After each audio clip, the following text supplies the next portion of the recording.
Ассаламу алейкум, кыргыз элим. Саламатсыздарбы? Тынчпсыздар, аманбысыздар?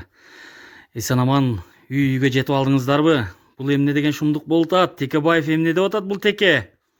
Ой, Теке, сен чечесиңби кыргыздын тагдырын? Кулак салчы. Текебаев, оң кулагың менен, сол кулагың менен, оң мүйүзүң менен, сол мүйүзүң менен угуп ал. Кыргызстандын тагдырын мындан кийин кыргыз эли чечет. Кыргызстандын тагдырын кыргыз журтчулук чечет. Ушул митингке, ушул бийликке, ушул даражага, ушул бүгүнкү күнгө келсин деп кыргыз эли эмне үчүн жүрдү? 5 күн. Даже жумалап жүрдү. Көпчүлүгү бала чакасын таштап, ошол жерде ушул адилеттүүлүк орносун деп жүрдү. Эми сен келип алып бизде бийлик өзүнчө келип, бул президент болбойт, бул президент болот деп Садыр Жапаровду эл колдоп, эл алып келип койду, президент ошол болот.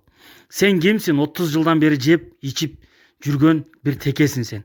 Мыйзамыңды да, өзүң жазган конституцияңды да туалетке апарып көтүңдү арчы дагы өзүң ошонун ары жоголуп кетчи.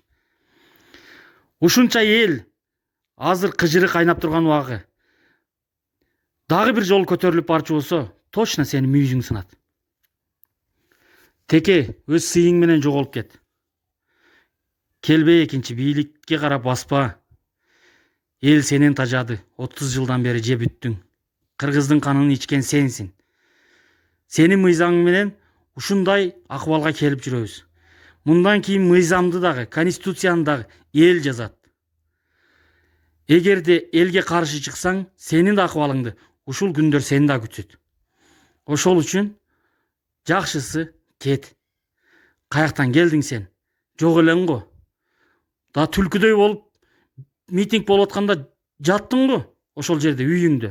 Эми чыга калып дагы өзүнчө акылман болосуң, акылдуу болосуң. Сен акылыңды уруп ойногон жокпуз. Жоголуп кет. Садыр Жапаровду эл колдоп келдиби? Эл колдойт. Президент ошол болот. Буга эч ким тоскоолдук кыла албайт. Сен дагы, мына 120 артыңда жүргөн койлоруң дагы бири да тоскоол кыла албайт. Эл алып келди, эл коет. Ушуну башка группаларга да таратып койгула. Текебаев жоголуп кетпесе, мына ул Текенин мүйүзүн сындырган дагы барабыз.